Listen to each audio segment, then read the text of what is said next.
the Green Party don't like migrants. I mean, they like migrants in theory. They like the idea of migrants coming to this country. They like the idea of open borders, just nowhere near their house. Which, I can sympathise with that. I also like people to think that I'm a good person, but I also don't want a Somalian man doing a jobby in my flower beds. You know what I mean? Because houses cost a lot of money in the UK, so you don't. Man, I was speaking to somebody today. Speaking to Liam Tufts. I went and did his podcast. He was telling me about Crowborough. So there's like a housing estate in Crowborough, and like it's basically brand new housing estate. All these nice houses. They're probably built a bit too small, but nice houses, brand new.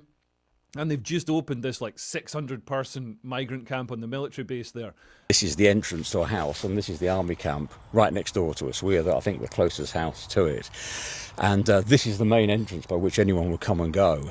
And the prospect of 600 men, bored, unemployed, homeless, etc., by very nature sort of quite desperate, having access up and down here freely, it's obviously a great concern for myself and my wife. I just think we have to remember that they're human beings at the end of the day, and they're not all going to be bad. Can you imagine, you've saved up your whole life. The average age of buying a first-time house in Britain now is about 87. These guys have been saving since they went over the top at the Somme, and they have finally managed to get a bungalow for £38 million in Crowborough.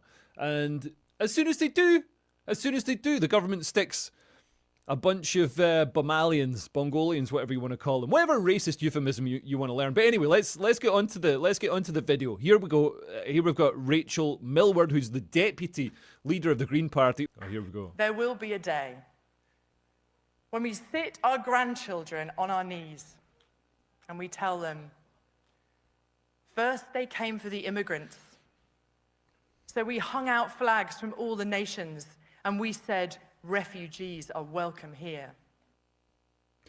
Yeah, there will be a day when they come for the immigrants, and I think the mood of the nation now is like, well, the immigrants are over there, make sure you get them all. But, she's basically trying to do a Martin Luther King and be like, there will come a day, I dream of a day, one day when we'll be hanging the bunting, all the rainbow flags from all around the world, all different kinds of sexualities in Afghanistan and whatever, and just welcoming all these migrants to the UK. That's what she said in her speech, in her very nice, warm, welcoming speech. Let's see what she actually said. Oh wait, I've gone the wrong way. Let's see what she actually said. Here we go. So when they announced, she's the councillor for Wealden. I think she's the somewhere like high up in the council as well. So Wealden is near Crowborough, and she says, we strongly object to the plans to temporarily house 600 people in the Crowborough army camp when there's been no community engagement and no reassurance of the well-being of asylum seekers or local residents. Oh, suddenly the well-being of local residents matters. Suddenly we've got to worry about 600 asylum seekers being done. It's been happening in lots of other places, happening all over the country. They've been put in big hotels. Some of the hotels hold hundreds of people. It might as well be a military base. In fact, a military base is probably going to be less impactful on a community because at least it's got a big fence around it. Even though they're free to come and go, it's going to be a bit harder. It's going to be a longer walk to the nearest school is basically what I'm saying. Like the Epping Hotel, the Bell Hotel in Epping, it's something like an 8-minute walk to the school. And, obviously there's kids walking to the school as well. So the migrants don't even need to, not that I'm saying all the migrants do it, but one of them did, and a lot more did as well. The migrants don't even need to walk to the school. They can just sit at the side of the road and wait for like fishing for salmon. You know what I mean? Like a grizzly bear. I think I'd rather have the government put 600 grizzly bears in my town. And somebody says, Woodulus says they're eating the cats, they're eating the dogs. Man, they kind of are. They're eating. I saw footage of. I might have shared it in one of my videos. There's a guy in one of the hotels, and he's filming this couple. They've got a goose by the wings, and they're taking it to their hotel room to cook. And it's like, man, apart from that's mental, because you just grabbed a goose out of the park. I've shot and killed lots of geese, but I've done it in a civilized manner. I don't just grab them out of the park when some kid's chucking bread at them. They're taking it to a hotel room. How do you cook? I've cooked I've cooked sausages in a Travelodge hotel room. I made a bain marie using a Morrison's bag and just gently lowered the sausages into the Travelodge kettle. But anything bigger than like 3 sausages, that's a logistical nightmare for cooking in a Travelodge room. Are they getting the irons and just spatchcocking the goose between the irons like that, like getting it in the Corby trouser press? Has anybody ever used a Corby trouser press, by the way? Like I've actually stopped seeing them in hotels, but like I've never used one, and I've never, like, if you want to just use an iron, use an iron. If you don't have an ironing board, put a towel in the ground. That's how I was raised. What am I talking about? Yeah. So anyway, let's go back to slagging off the Green Party. So if we move on, man, I'm going in the wrong direction here. If we go on to the next one, so this is her now. She's done another video. She likes making videos. Let's see what she says. Have I gone to the end? I'm using a screen mirror thing, so everything's like trying to rub your head and pat your stomach. No, it's rub your stomach and pat your head, isn't it? I can't even get that right. Here we go. Let's see what so I'm here outside the Crowborough training camp where the Home Office has decided to temporarily house 540 asylum seekers. What struck me most actually from this first site visit is the stories from the Home Office staff of the asylum seekers in other sites. They're talking about surgeons and doctors and lawyers, people who come from Eritrea or Afghanistan. Wait a minute. Oh my God. So she's talking about people who've come from Eritrea, Afghanistan, and they're doctors and surgeons and lawyers. I can't believe she's actually doing the meme. I mean, this is the thing, you know, whenever you see a right-wing person making fun of our asylum system, they say, you know, the doctors, the nurses, the lawyers, the engineers, the rocket scientists, but it's obviously a piss take, and I thought it'd be listed by now as, you know, a hate euphemism on, what's it called? Hate, hope not hate. But she's actually genuinely, legitimately saying, you know, there are surgeons and lawyers coming from Eritrea. Like a lawyer from Eritrea. Like, I'm sorry, but if these countries are sort of well run enough to sustain a judiciary and a legal system, you know, where the rule of law is followed, then why on earth do they need asylum? And also, they don't. We know for a fact that they don't. Like I don't even know where Eritrea is. Somewhere in it's near Ethiopia, isn't it? I saw an interesting video once on the racisms between different countries in the Horn of Africa, and you know how Kenyans look down on everybody, and you know it's sort of like, you know, the Scots, the Irish, and the English, and how we all make fun of each other. But man, as somebody's saying, it's good to fry bacon on. You can fry bacon on one of those irons. I don't recommend it. I also don't recommend cooking in the kettle because people use that, number one, for urination. So don't do that. But yeah, man, the idea that these guys that are coming over, like that Hadush Gerber Selassie Kibatu, that guy, like if that guy was your, like imagine when I'm eventually arrested for not giving my phone to counter-terror police at the airport, or for saying a naughty thing on Twitter or whatever, which is, you know, it's a real prospect. You see how many people get arrested, and it's usually for something, you know, pretty vague. Anybody could have gone down for it.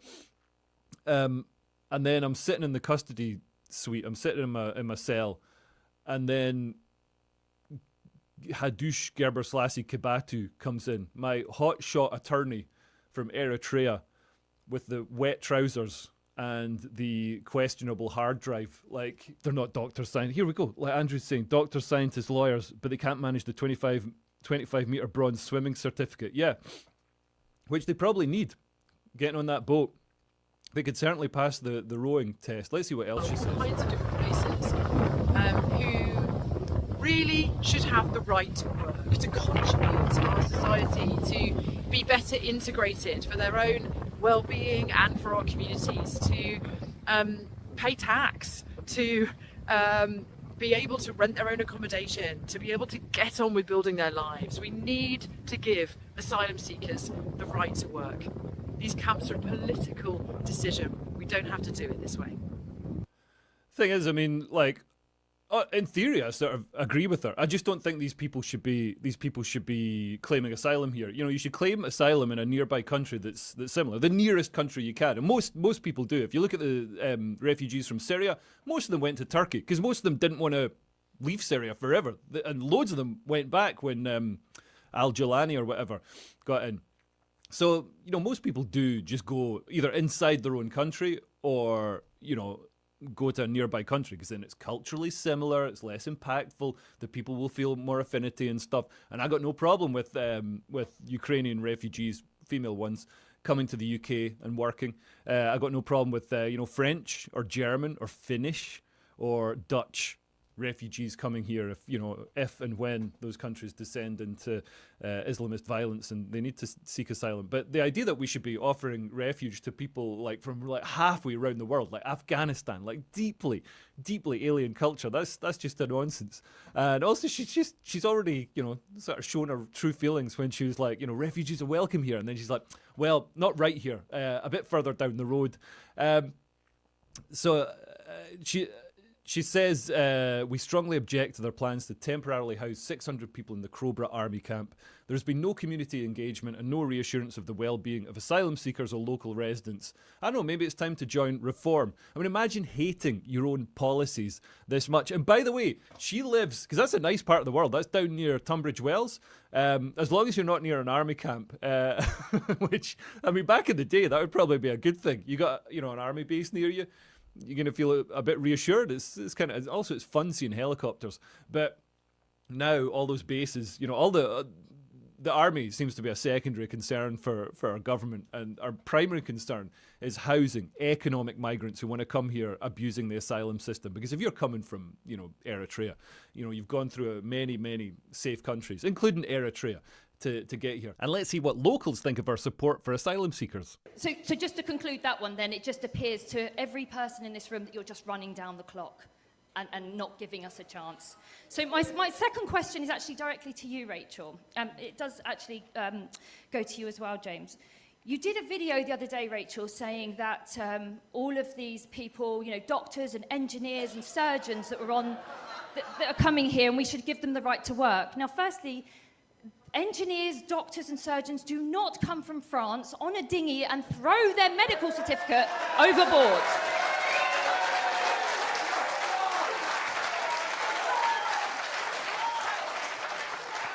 It's very clear to me that you really don't understand the small boat crisis. So therefore, I'm going to say, why don't you resign, both of you, and make way for someone who understands the crisis.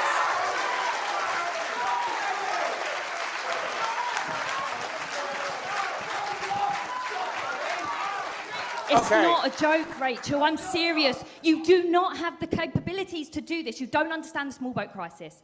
Step down, both of you, and let someone else take lead and actually get us what we need and represent this community, because you don't. So, I appreciate your questions.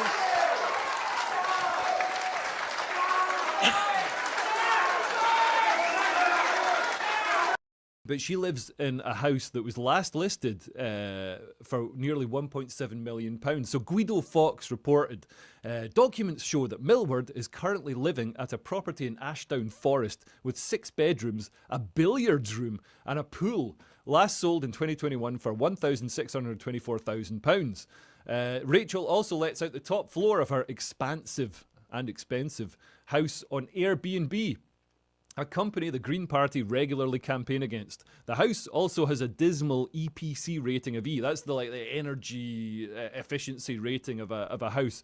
So there's some work to do there. I don't know, with the Green Party, it's always like rules for thee, but not for me. Like how they fly into Rio for the climate change conference. They bulldozed a big section of the Amazon to build a road for the current COP30 climate conference. And then you got Prince William flying in. I mean, and he's not going EasyJet. You know what I mean? He's at least first class. And even if he does sit in economy, they're going to be like, oh, Mr. William, would you like to sit up front? You know what I mean? Do you want to fly the plane? Is he the one that can fly? I can't remember. But, anyway, he's flown all the way to Brazil. And then he's given a big lecture about how people need to, tighten their belts and have less crowns. Stop living in palaces. It's like, you're the one living in a palace. You're the one with the helicopters and the private jets and stuff. Has he got private jets? Technically, they belong to me, but I never get a go in one. But yeah, apparently a pool of the size that Rachel Millward the deputy leader of the Green Party has got, would account for, guess how much carbon?